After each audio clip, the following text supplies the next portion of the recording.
Uncover the hidden world of political campaigns in just 5 minutes.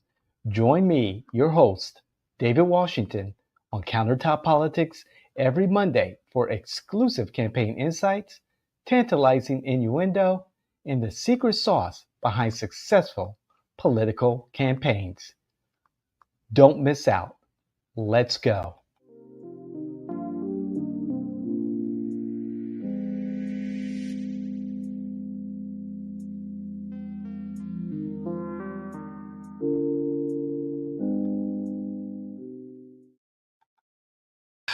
All right. Here we are. It's Monday, and it's my favorite program.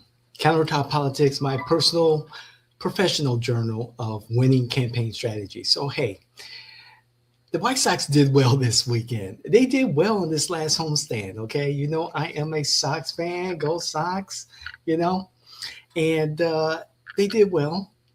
They beat Atlanta, one of the best teams in baseball, and they beat the two-time world champion LA Dodgers. And I also won a bet too, so that's even better. But I took the L this weekend, right? And I'm like, dang. There were three things that happened there. I'm just like, chew. And it's not that bad. It's just that I should have been on it a little bit better. And let me tell you why. So we just finished qualifying here in Florida, qualifying for elected office. Everyone had to get their paperwork in, blah, blah, blah, blah, blah, pay their fees, et cetera, et cetera, et cetera, and become an official candidate for the August and November elections. And one of the things I just missed was the fortitude of a group of candidates who are running for a new county commission district here in Orange County, and completely underestimated how many of those individuals qualified for the race. And I just didn't miss it by a little bit, but I miss it by a lot. Fortunately, I don't have any contracts that really matter in that particular race, so it doesn't really affect business. But I like to stay on top of those things. Another thing is, one thing I completely just missed. But again, it didn't really affect business for us. But however, it did affect the dynamic of some of the races that are happening. And one of the candidates that I thought for sure was going to qualify did not. And as I process it more and more, I'm like, well, I knew this candidate was not going to run again. I've known that for about a year.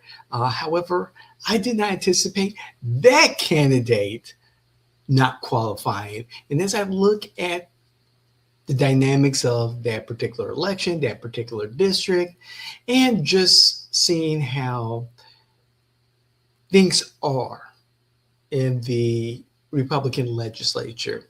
It was a seat that, and it is held by a Republican, it is a seat that the Republicans can sacrifice, so to speak. It's not going to damage any of their majorities in the House. However, it's just disappointing that this particular representative will not be able to be elected again. And despite being very effective, but not being 100% with the Republican program, it's probably better that this particular person just moves on, right?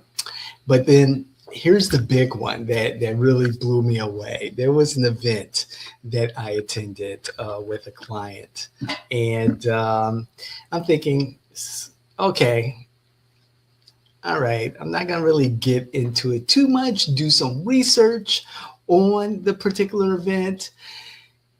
And to be honest, I was just like, David, let's just see what it's all about without any prior biases. Okay? So I want to go into this particular event with an open mind. And typically I don't do that. I do my damn research, right? I really do for just about everything, just about everything. And just this one time, and again, it's not going to affect business. And I spoke to the client afterwards, and we kind of got a laugh out of it. However, we became very informed, particularly the client, because the client did not understand the dynamics behind that particular event.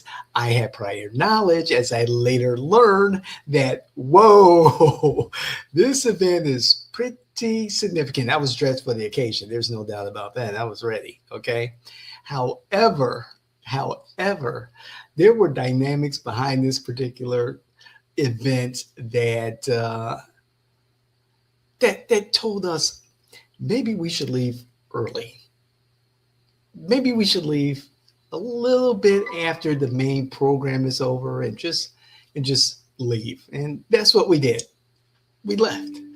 And so, you know, I wouldn't say these three last incidents, the events, the qualifying situation, and the number of candidates in a particular district are losses. That's just me being dramatic there. However, you know, just like in baseball, you're gonna get roughed up. Okay, on the mound, you're gonna get roughed up. In some of those innings, and maybe you're going to give up, you know, a run or two or five. However, at the end of the game and at the end of the campaign, you want to make sure you're on the winning side. So again, this is Countertop Politics. I am your host, your favorite political innovator, David Washington. Hopefully, I got a new camera and it's looking really good. And I'm using the camera's microphone, so hopefully that's coming through really nicely for y'all. But again, you know, every Monday or 5 minutes of thereof, tantalizing innuendo, the secret sauce, campaign insights, all that good stuff that leads to a winning strategy. So, again, please share this with those friends, family members that you know will enjoy this content. Influencers in the wild would appreciate this. Those candidates and electeds also that you believe could benefit from a better strategy, a better mousetrap, and a better ethical way of winning their campaigns. Again, I'm David Washington. Like, share, hit the whatever buttons you want to hit. Hopefully it's the like button and the notification button, okay? So you can know that you will get this content and it'll be in your queue. I love what I do. I hope you see that. I hope you feel it. This is great stuff. I can't see myself doing anything else but politics. On that note, God bless. I love you. This is CounterTop Politics with David Washington. Take care. Goodbye.